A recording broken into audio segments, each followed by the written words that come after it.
Let's jump right in. If you're leading a UK charity, a care provider, or a small organization, you already know technology is the lifeblood of your mission, right? Microsoft 365 is likely your central nervous system. It's housing your most critical data and communications. But with that immense power comes a really pressing responsibility to secure it. Welcome to This Explainer. Today, we're stepping away from deep technical jargon to unpack the architecture of modern Microsoft 365 security. We're going to focus entirely on the fundamental concepts you need to understand to protect your organization, your staff, and the people you serve. So let's start with a big question. Where does your network actually end? Well, to understand modern security, we kind of have to look backward for a minute. Historically, protecting information was a lot like defending a physical fortress. The traditional security perimeter relied on locked office doors, internal networks, and computers that were securely tethered to desks. Where did your network end? Literally right at the walls of your building. If you were inside, you were trusted. Security was pretty much entirely focused on keeping the bad actors outside the moat. But as we all know, the way we work has fundamentally changed. The rapid adoption of cloud technology, coupled with hybrid working, has effectively dissolved those traditional physical walls. Think about it. Your staff are checking emails from their kitchen tables. They're collaborating on documents from mobile devices on trains, and they're sharing files with external partners across the country. The data is no longer locked in a server room down the hall. It resides in the cloud, it's fluid, and it's accessible from absolutely anywhere.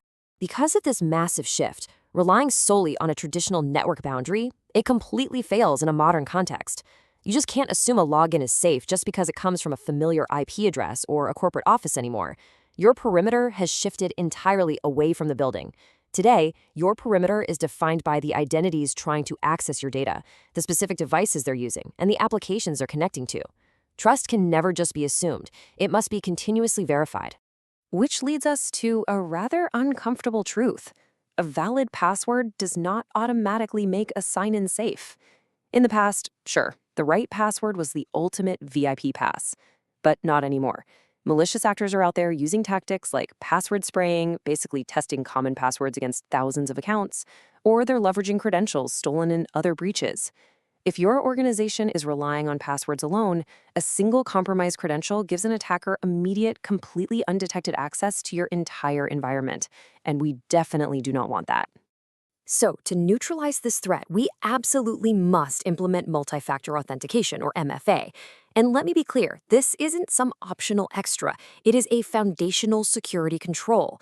MFA requires a secondary form of verification, like a quick prompt on a mobile app, to prove a user is exactly who they claim to be. Enforcing MFA across your entire organization is an absolute necessity. And for your highly privileged administrator accounts, well, it's critical. They hold the keys to your entire Microsoft 365 kingdom, so protecting them is your absolute first line of defense against a catastrophic breach. Now, with MFA established, we can introduce something called Microsoft Entra Conditional Access. Think of this as Microsoft's Zero Trust policy engine. It's essentially an intelligent, invisible bouncer evaluating every single access attempt. Before granting access to a file, it looks at the full context of the situation. It explicitly verifies the identity. It checks the health and compliance of the device. It even assesses the location for real-time risk signals. For example, it looks for an impossible travel scenario, like if a user logs in from London and then somehow from Tokyo an hour later. Access is only granted when all your security conditions are met. Let's look at how this policy engine actually treats access differently based on device context. Imagine a staff member trying to open a highly sensitive document. If they're using a secure, organization-managed laptop that has up-to-date antivirus software, the system sees that and grants them full editing rights. But what if that exact same user tries to open the exact same document from a personal, unmanaged mobile device over a public coffee shop Wi-Fi? The system adapts. It might allow them to view the document safely in a web browser, but it will completely block their ability to download or save it to that untrusted device. Now, security shouldn't stop you from doing your vital work alongside external partners, trustees, or contractors. That's exactly where governed guest accounts become essential. Instead of sending unsecure email attachments out into the wild, you invite external users via Microsoft Entra. You grant them authenticated access to specific resources. By creating controlled Microsoft Teams memberships, you establish secure boundaries. This ensures external partners only ever see the specific conversations and files you intend for them to see, while strictly adhering to your access policies. Secure collaboration also means tightly governing how files are shared.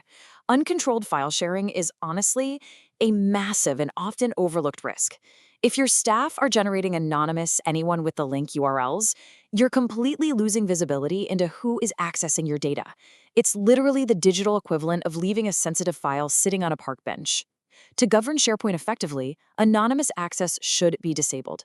Instead, you need to require external identities to be verified using tools like email one-time passcodes.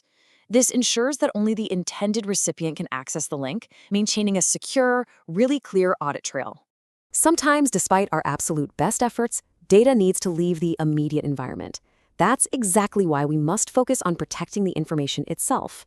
Tools within Microsoft Purview allow you to apply sensitivity labels and data loss prevention policies directly to your documents and emails.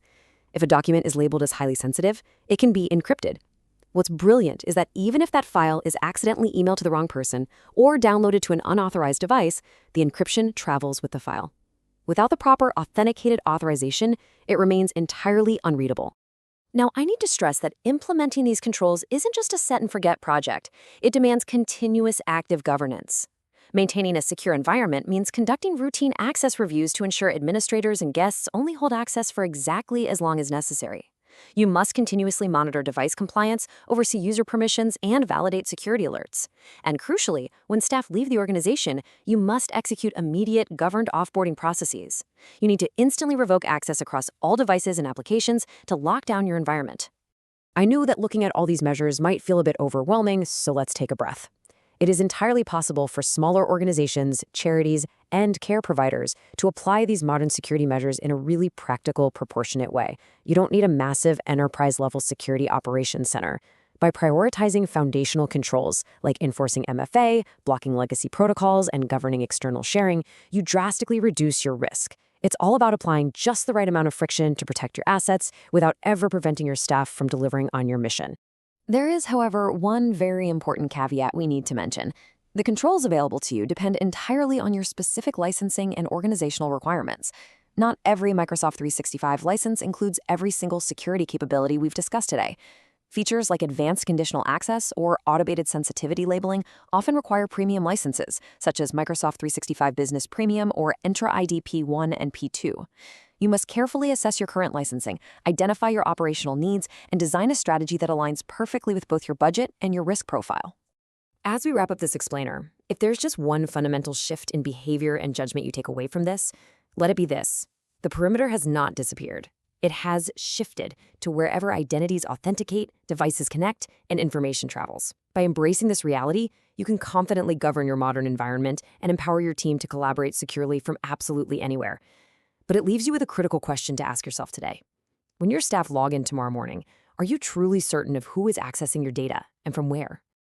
This has been an exploration of Microsoft 365 security, governance, and automation, brought to you by Adjona Technology.